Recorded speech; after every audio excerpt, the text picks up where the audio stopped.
जुनून या पागलपन भाग 15।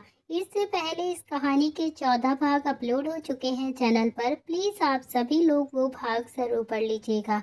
तो आप सब ने अब तक पढ़ा था, एक बिल्डिंग के टॉप फ्लोर पर एक आदमी बड़े ही आराम से चेयर पर बैठा था। वो अपने सामने खड़े आदमियों से बोला, क्या तुमने ठीक से चेक किया कि वो वही है जो उस गाड़ी में था? अगर ऐसा नहीं हुआ ना तो याद रखना कि तुम सब अपनी जान से जाओगे।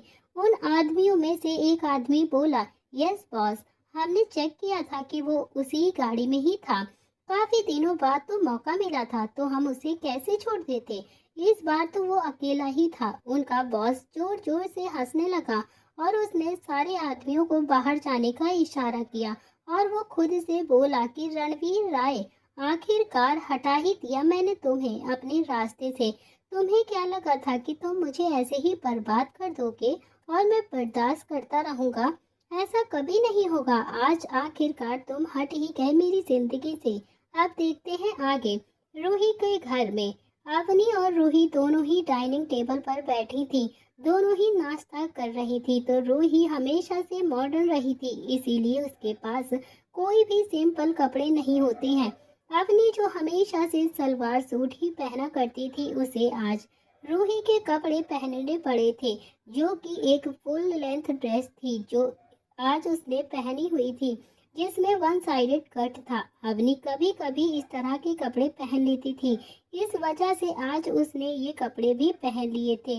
वो बहुत ही ज्यादा खूबसूरत नजर आ रही थी और गहरी नीली आंखें जिनमें हल्का सा काजल लगा हुआ था और चेहरे पर कोई भी मेकअप नहीं थे। होठों पर डार्क रेड कलर की लिपस्टिक, बालों को उसने खोला छोड़ रखा था, जिसमें अवनी काफी ज्यादा खूबसूरत नजर आ रही थी। रूही भी काफी सुंदर थी। उसने भी एक शॉर्ट ड्रेस पहन रखी थी जो काफी ज्यादा अच्छा था। वो दोनों ही इस वक्त बातें कर रही थी। तभी एक मेड आई जो कि बोली, बेबी जी, बाहर कोई विकी सर खड़े हैं जो अवनी बेबी से मिलना चाहते हैं। अवनी बोली, मिस्टर विकी, ये तो उनके असिस्टेंट हैं। अवनी की बात से रूही उस मेड को देखकर बोली, आप जाइए और उन्हें अंदर भेज दीजिए। तभी रूही बोली, अवनी की तरफ देखकर बोली, जो इस वक्त कुछ सोच रही थी। तो अभी क्या सोच रही है तू? अवनी अपने आप से सोच से बाहर आकर बोली, यही कि वो यहाँ पर क्यों आए हैं। तभी रूही बोली कि ये तो नहीं पता, पर हाँ, तू सुबह रणवीर के बारे में चिंता कर रही थी ना, तो अब उनके बारे में भी उनसे पूछ सकती है। तभी अवनी ने रूही को देखा और शांत भाव से कहा कि हाँ, चल देखते हैं। रूही ने अपना सिर हाँ में हिलाया और वो दोनों ही वहां से बाहर हॉल की तरफ चल दी।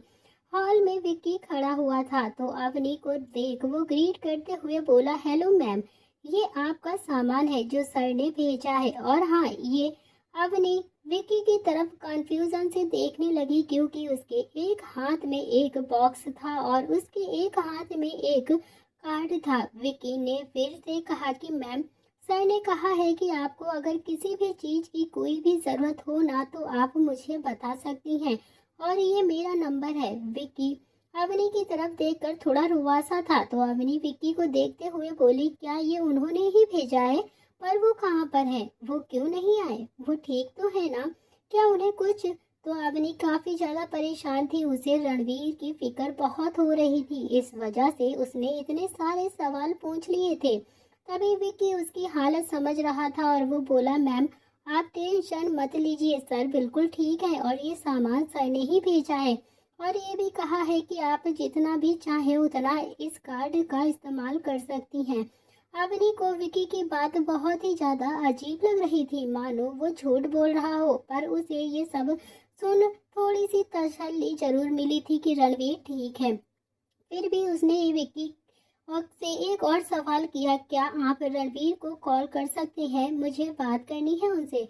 विक्की अवनी के सवाल से थोड़ा सा शॉक्ड था और वो हिचकिचाते हुए बोला, सॉरी मैम, वो सर अभी थोड़ा सा बिजी है। वो इस वक्त बहुत ही इम्पोर्टेंट मीटिंग अटेंड कर रहे हैं जो पता नहीं कब तक खत्म होगी, पर जैसे ही सर फ्री होंगे मैं बता दूंगा कि उन्हें कि वो आपसे बात कर ले। अब मैं चलता हूँ। विक्की ने इतना ही कहा और वो वहाँ से जाने लगा। अवनी अपने मन में सोचने लगी कि जब वो रणवीर से बात करेगी तो खुद ही पूछ लेगी कि वो ठीक है या फिर नहीं है, क्योंकि अब विक्की तो उसे बताने से रहा। रूही जो वहीं पर खड़ी थी वो अवनी के पास आई और बोली, अभी तुझे कुछ अजीब लगा क्या? ये जो तेरा रणवीर का असिस्टेंट है, क्या नाम है इसका? हाँ विक्की। ये जानबूझकर तुझे रणवीर से बात करने से रोक रहा था या फिर सच में रणवीर कहीं बिजी है? अवनी उसे देखकर नॉर्मल टोन में बोली कि कुछ भी मत बोल रूही, वो झूठ क्यों बोलेंगे भला? वो इतने बड़े आदमी हैं, हजारों काम होते हैं उनके पास। रूही नौटंकी वाली हंसी बनाकर हंसकर बोली कि वो तो मैं ऐसे ही कह रही थी, तू बस ये सब कुछ छोड़, बता कि इसमें क्या है? अवनी, हाँ पता नहीं, चल देखते हैं।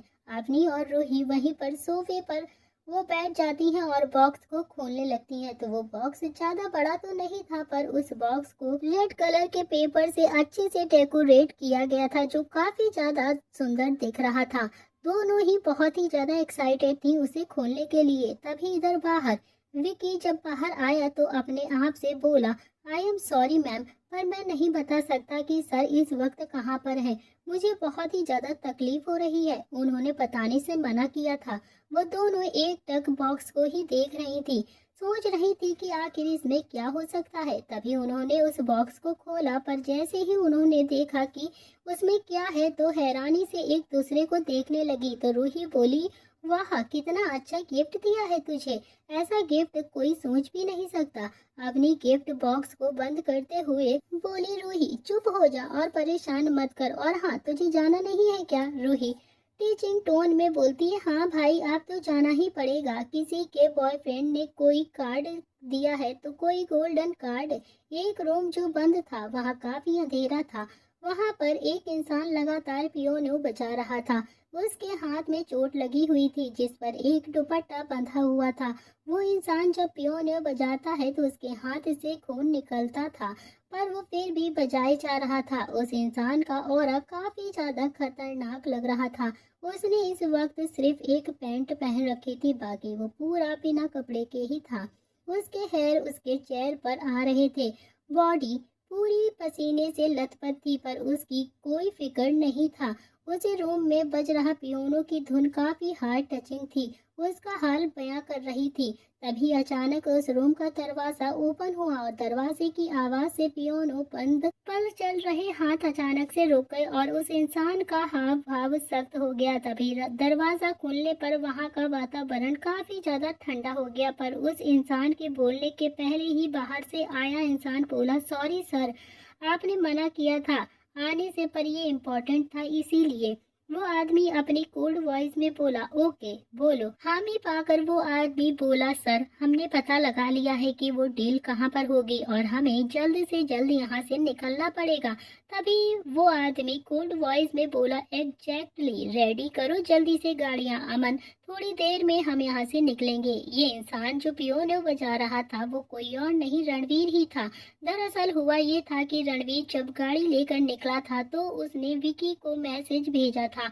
उसके थोड़ी देर बाद ही अमन को पता चला था कि रणवीर पर हमला होने वाला है, तो उसने जल्दी से वायरलेस के जरिए रणवीर को सारी चीजें बता दिया था। जब रणवीर को पता चला तो उसने एक प्लान बनाया, जो ये था कि रणवीर की गाड़ी, जैसे ही गाड़ी वहां पर भेजी जाएगी जहां पर ब्लास्ट होने वाला था, ये काम इतनी सफाई से किया गया था कि विकी को भी नहीं पता चला था। रणवीर जब घर आया तो सीधा रूम में गया और वहां वॉशरूम में जाकर शावर ऑन कर दिया।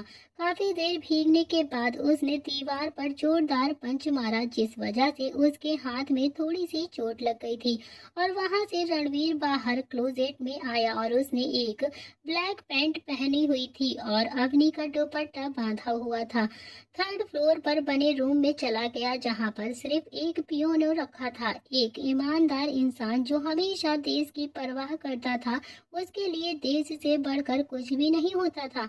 वो हमेशा अपने काम को ही आगे रखता था। तो रणवीर भी ऐसा ही था, बिल्कुल उसी इंसान की तरह। वो जाने की कितनी भी तकलीफ में क्यों ना हो, पर अपने वर्क के लिए कुछ भी कर देता था। वो एक पल भी नहीं रुका और रणवीर अपनी जगह से उठा और चेंज करने के लिए अंदर की तरफ चला गया। और 1 घंटे के बाद एक सुनसान जंगल में एक बंद पड़ी फैक्ट्री। इस जगह पर कई सारे आदमी खड़े हुए थे जो काफी हट्टे कट्टे लग रहे थे, तो उनका ऑरा भी काफी ज्यादा खतरनाक लग रहा था। ऐसा लग रहा था वो सब इस जगह को प्रोटेक्ट कर रहे हो। उनके हाथ में AK-47 की गन भी थी। इसी फैक्ट्री के अंदर एक आदमी बड़े ही आराम से चेयर पर बैठा हुआ सिगरेट फूंक रहा था। वो बोला कि बस कुछ ही देर और फिर ये सारी लड़कियां यहाँ से सीधा दुबई जाएंगी।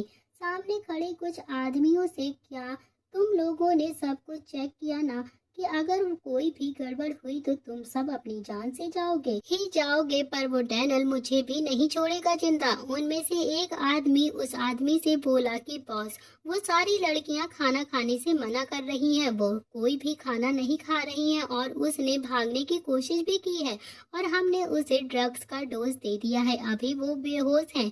उनका बॉस बोला गुड, अभी जाओ जाकर नजर रखो उन पर। उस आदमी में इतना बोला ही था कि तभी वहां आवाजें आना शुरू हो गई। वो हड़बड़ा कर और चिल्लाकर बोला, ये आवाज कैसी? क्या किसी को पता तो नहीं चल गया हमारे बारे में? अरे गधो, मेरा मुंह मत देखो और जाओ जाकर देखो क्या हुआ है आखिर बाहर। वो आदमी जो खड़े हुए थे वहां से जाने लगे, पर अचानक ही वहां पर बहुत सारी गोलियों की चलने की आवाजें आने लगी। दरअसल हुआ ये था कि अमन को काफी ज्यादा चीप इंफॉर्मेशन दिया जाता था। आज रात कुछ लड़कियों की तस्करी होने वाली थी। उन्हें लोकेशन भी मिल गई थी, पर डिपार्टमेंट में के कुछ लोग मिले होने की वजह से किसी पर भी कोई भरोसा नहीं किया जा सकता था। रणवीर खुद ही ये डील रोकने के लिए आया था और अपने साथ वो उसके सबसे बेहतरीन ब्लैक कमांडोज भी लेकर आया था। लगभग 5 मिनट में ही रणवीर ने सबको खत्म कर दिया था और उन लड़कियों को बचाने के लिए वो आगे आ गया था। जब वो अंदर गया तो देखा कि लड़कियां अलमारी में बंद थी और अधमरी हालत में थी, जैसे ही उन पर किसी चीज का नशा हो। वो सारी लड़कियां रो रही थी और एक ही बात कह रही थी कि प्लीज हमें छोड़ दीजिए, हमने आपका क्या बिगाड़ा है।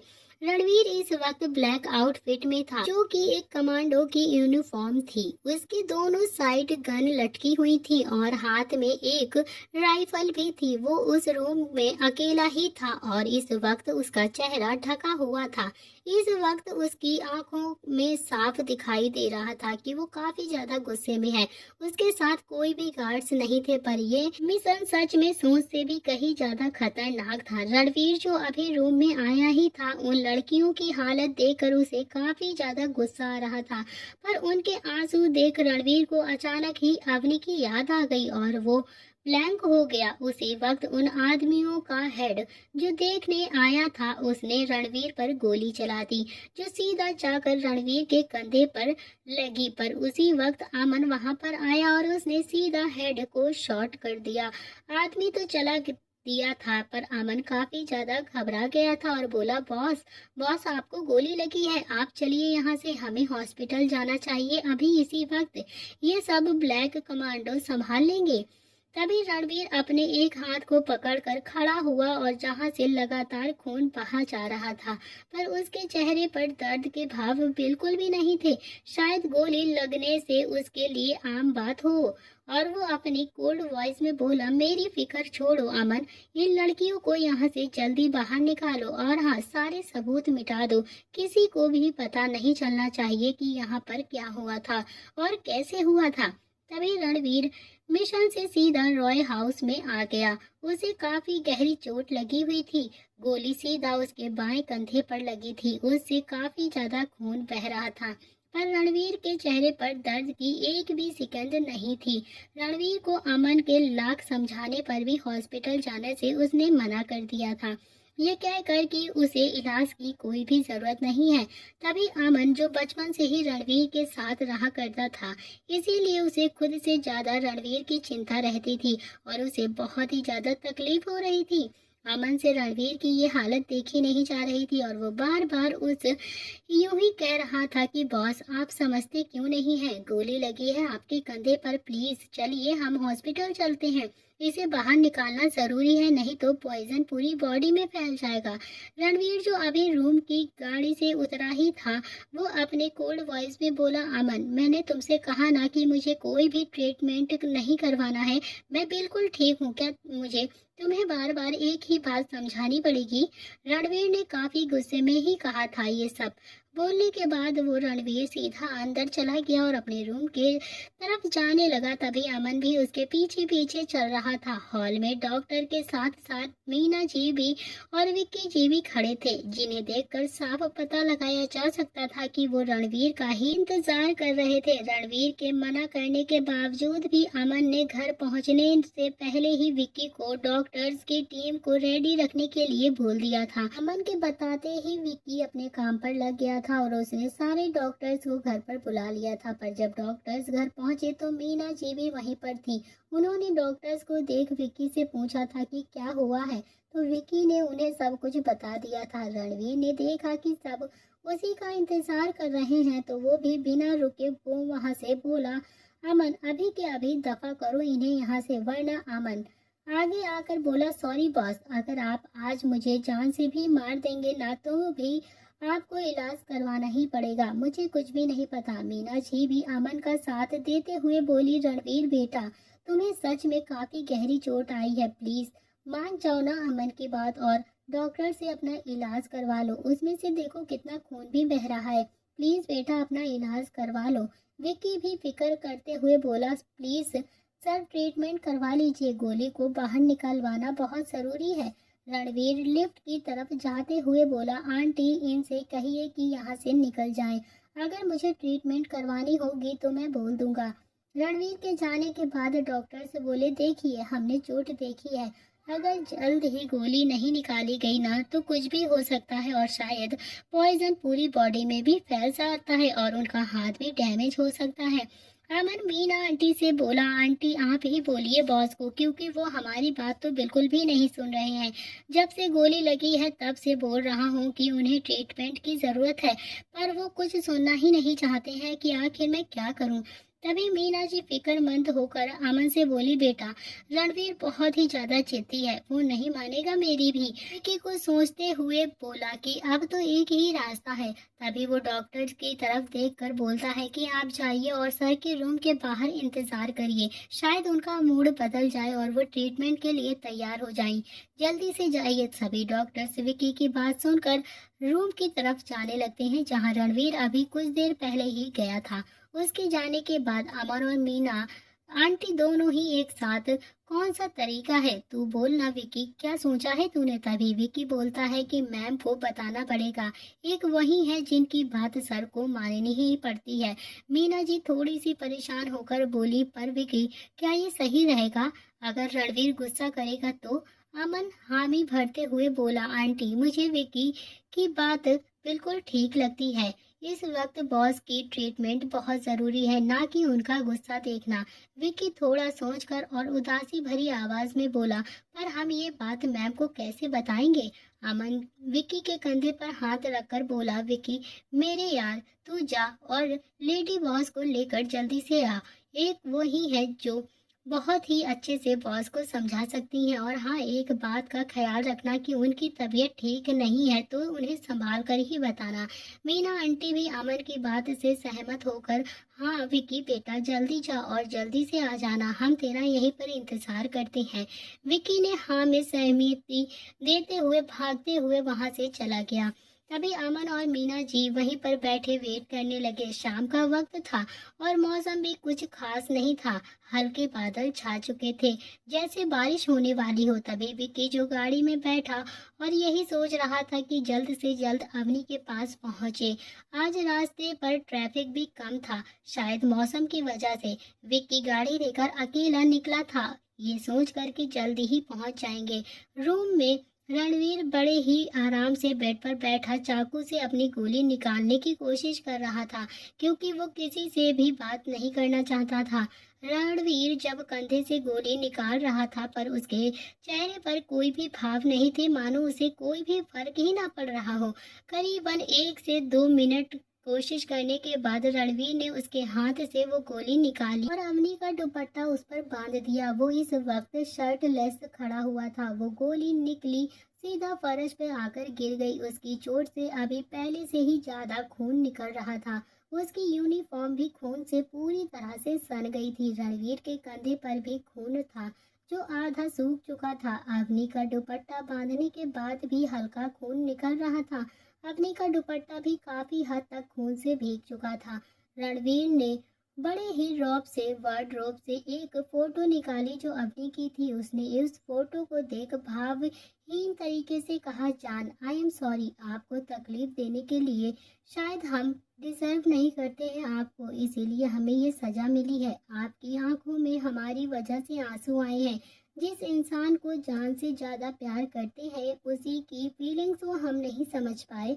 रणवीर जब ये सारी बातें बोल रहा था तब उसकी आंखों में गिल्टी और प्यार साफ नजर आ रहा था। वो सिर्फ और सिर्फ अवनी के लिए ही था। रणवीर अवनी की फोटो को किस करके बोला, आप हमें पसंद करें या ना करें पर हमेशा हम आपको प्रोटेक्ट करेंगे और इसके लिए हमारा आपसे दूर रहना ही अच्छा है। और आपको दिए गए दर्द की सजा बहुत बड़ी है पर खुद को दर्द ना देना शायद यही हमारी सजा है। यहाँ रणवीर जो अवनी को याद कर रहा था तो वहीं अवनी की हालत भी कुछ ठीक नहीं थी। जब वो रणवीर का गिफ्ट देख रही थी तो उसकी आंखें एकदम से भर आई थी। तब से बस अवनी को रणवीर की ही याद आ रही थी और वो सुबह से ही खोई खोई रही थी। रूही ने उसे काफी पैम्पर करने की कोशिश की तो उसका दिल थोड़ा सा भीगा, मगर फिर भी उसे उसकी याद आ रही थी। उन्होंने मॉल जाने का प्लान किया और फिर कैंसिल भी कर दिया। सुबह से ही अवनी बस यही सोच कर पागल हो रही थी कि रणवीर ने उसे आज एक बार भी याद नहीं किया। सुबह से अवनी बस गार्डन और हॉल में ही बैठी हुई थी। रूही ने भी उसे ज्यादा परेशान नहीं किया कि अवनी को थोड़ा वक्त अकेले ही रहना चाहिए। तभी गाड़ी में विकी ने पूरे 40 मिनट का रास्ता सिर्फ 20 मिनट में ही तय कर दिया था और वो गाड़ी से उतरते ही सीधा अंदर की तरफ चला गया। गार्ड को पता था कि विक्की सुबह आया था, इसीलिए अवनी से मिलने के लिए उन्होंने भी उसे नहीं रोका। हॉल में जाकर विक्की को रूही सोफे पर बैठी हुई दिखी जो मैगजीन पढ़ रही थी। तभी उसने विक्की को देखा तो वो बोली, मिस्टर विक्की, आप यहाँ, कोई काम था क्या? तो विक्की हाफते हुए रूही से बोला, मैम कहाँ पर हैं? मुझे उनसे मिलना है, मुझे बहुत ज़रूरी काम करना है। तभी रूही थोड़ा कंफ्यूजन से बोली, अवनी तो वो तो गार्डन में है, क्या बात है, आप इतना ज़्यादा परेशान लग रहे हैं? विकी बोला, क्या आप मुझे वहां पर लेके जा सकती हैं? रूही विकी की हालत देखकर थोड़ा हैरान थी पर उसने कहा कि उस तरफ चलिए, मैं आपको लेकर चलती हूँ। रूही ने एक गार्डन की तरफ इशारा करते हुए कहा और वहां से उसे जाने लगी। तभी विकी भी उसके पीछे पीछे चल दिया। गार्डन में बदलते मौसम की भीगनी भीगनी हवाएं चल रही थी। तभी कहीं दूर मिट्टी की सौंधी खुशबू भी आ रही थी। तभी अवनी जो बेंच पर बैठी थी उसने अपने पैरों को मोड़ा हुआ था और सिर को टेबल से टेक लगा कर रखा था। उसके अपने हाथों की घुटनों के आजू बाजू घेरा बनाए हुए अपनी सारी उंगलियों को आपस में बांधे हुए रखा था। वो एक टक आसमान की तरफ देख रही थी जहाँ इस वक्त बादल छाए हुए थे। तो विक्की और रूही जब गार्डन में आए तो विक्की ने अवनी को देखा और कहा, मैम। मैम अवनी ने विक्की को देखा और अपनी जगह से उठी और विक्की से कंफ्यूजन से देखते हुए पूछने लगी कि मिस्टर विक्की, आप यहाँ पर, क्या हुआ, कोई काम था क्या? तभी विक्की जो परेशान भरे लहजे में अवनी से बोला, मैम क्या आप अभी इसी वक्त मेरे साथ रॉय पैलेस चल सकती हैं? अवनी विक्की को देखते हुए, आप ऐसे क्यों बोल रहे हैं विक्की भैया, क्या हुआ है? तभी रूही वहीं पर खड़ी उनकी बातें सुन रही थी। तभी अवनी एक नजर रूही को देखती है और एक नजर विक्की को देखने लगी। तभी विक्की अवनी को रिक्वेस्ट करते हुए बोला, मैम, मैम प्लीज अभी के अभी चलिए हमारे साथ रॉय पैलेस। अभी कुछ भी मत पूछिए, बस मेरे साथ चलिए, वैसे भी वहां जाकर आपको सब कुछ पता चल ही जाएगा। तभी रूही अवनी के पास आई और उसके कंधे पर हाथ रखकर बोली, अभी तू जा, मुझे लगता है कि कोई बहुत बड़ी बात है, इसीलिए ये इतना ज्यादा परेशान होकर तुझसे बोल रहे हैं। अवनी रूही की बात सुनकर विक्की को देखने लगी, जो काफी ज्यादा परेशान लग रहा था। वो रूही और विक्की से बोली कि ठीक है, मैं जाकर देखती हूँ और तू परेशान मत हो, मैं तुझे कॉल करके सारी चीजें बता दूंगी। चलिए मिस्टर विक्की, हम चलते हैं। और उन दोनों ने एक दूसरे को हक किया। बाद में अवनी और विक्की रॉय पैलेस के लिए निकल गए थे। गाड़ी में बैठते ही अवनी ने कई बार पूछा कि क्या हुआ है वहां पर, आखिर मुझे कुछ तो बताइए। पर विकी ने बात टालते हुए कहा कि सर, बस अभी वहीं पर है, आप वहां चल के सारी चीजें पूछ लीजिएगा, हमें पहुंचने में थोड़ा ही टाइम लगेगा। थोड़ी देर बाद विक्की की गाड़ी पैलेस के आगे रुकी और वो दोनों ही जल्दी से गाड़ी से बाहर आए और अंदर जाने लगे। अंदर हॉल में मीना जी और अमन बैठे हुए थे, जो काफी ज्यादा परेशान लग रहे थे। अवनी उनको परेशान देखकर बोली, आप लोग यहाँ पर इस तरह से, क्या हुआ है? मिस्टर विकी ने भी हमें कुछ भी नहीं बताया है, आखिर बात क्या है? तभी मीना आंटी अवनी को देखकर खड़ी हुई और उसे गले लगाते हुए बोली, बेटा, वो रणवीर को गोली लगी है और वो ट्रीटमेंट भी नहीं करवा रहा है, तो मजबूरी में हमें तुम्हें यहाँ पर बुलाना पड़ा है, क्योंकि वो किसी की भी बात नहीं सुन रहा है। बेटा जा, जल्दी से समझाओ उसको, एक तू ही है जो रणवीर को समझा सकती है। अवनी की धड़कनें रुक गई और ये सुनकर वो घबरा कर बोली, आंटी, ये आप क्या कह रही हैं? रणवीर को गोली? पर कैसे और कब? तभी गोली की बात सुनकर अवनी की आंखें एकदम से नम हो गई और वो रुआसी होकर बोली, तभी मिस्टर विकी ने मुझे कुछ भी नहीं बताया, क्योंकि मैं परेशान न हो जाऊं। अमन बीच में ही बोलता है कि मैम, आप प्लीज जल्दी से जाइए और बॉस को आपकी जरूरत है, बाद में आप हमें जो भी सजा देंगी हमें मंजूर है, पर अभी के लिए प्लीज आप कुछ करिए और बॉस को समझाइए। अवनी मीना आंटी के हाथ को पकड़कर बोली, वो कहाँ पर है इस वक्त? मीना आंटी बोलती हैं, बेटा, रणवीर अपने कमरे में है, तू जा, बस जल्दी से उसको देख, वो किसी को भी अंदर नहीं आने दे रहा है। मीना जी की बात सुनकर अवनी भागती हुई लिफ्ट की तरफ बढ़ गई और मीना जी, अमन और विक्की भी अवनी के पीछे पीछे जाने लगे। तो अवनी सीधा ही लिफ्ट से बाहर आई और रूम के बाहर पहुंची। वहां उसने देखा कि डॉक्टर्स की टीम मौजूद थी और जो कि बाहर ही बहुत परेशान होकर इंतजार कर रही थी। उसने उन डॉक्टर्स को परेशानी में देखा और बोली, क्या आप उन का इलाज करने के लिए आए हैं? वो डॉक्टर्स वहीं पर थे जो अवनी के ट्रीटमेंट के वक्त मौजूद थे, इसीलिए उन्होंने अवनी को पहचान लिया था। वहाँ का हेड डॉक्टर बोला, आई एम सॉरी मैम, पर जब से हम यहाँ पर आए हैं सर ने एक बार भी दरवाज़ा नहीं खोला है। हमने बहुत कोशिश भी की है, पर अवनी ने उनकी बात सुनी और बिना कुछ बोले सीधा रूम के अंदर चली गई। पर जब वो अंदर गई तो देखा कि रूम में पूरी तरह से अंधेरा था और वहाँ कोई भी लाइट नहीं जल रही थी। रणवीर जो बेड पर लेटा हुआ था अवनी को याद ही कर रहा था। वो दरवाजे की आवाज से चिल्लाकर गुस्से से बोला, मैंने कहा ना कि मुझे कोई भी ट्रीटमेंट नहीं करवाना है, मुझे आप लोगों की जरूरत नहीं है, तो फिर क्यों आए हो यहाँ पर? चले जाओ यहाँ से, वरना अंजाम बहुत ही बुरा होगा तुम सब के लिए, और अंजाम बिल्कुल भी अच्छा नहीं होगा। अभी के अभी मेरे कमरे से बाहर निकल जाओ। तो क्या करेगा रणवीर गुस्से में अवनी के साथ? क्या अवनी कर पाएगी रणवीर का ट्रीटमेंट या फिर नहीं? आगे क्या होगा रणवीर और अवनी की जिंदगी में, जानने के लिए पढ़िए हमारे साथ जुनून या पागलपन। तो दोस्तों, क्या अवनी मना पाएगी रणवीर को उसके ट्रीटमेंट के लिए, या फिर रणवीर की जिंदगी में कुछ और ही मोड़ आने वाला है? तो ये सब देखने के लिए आपको देखना पड़ेगा इस कहानी का अगला भाग। अगर कहानी पसंद आ रही है तो प्लीज चैनल को लाइक शेयर सब्सक्राइब करके कमेंट में अपनी राय जरूर बताया करिए। तो आज के लिए इतना ही, मिलते हैं इस कहानी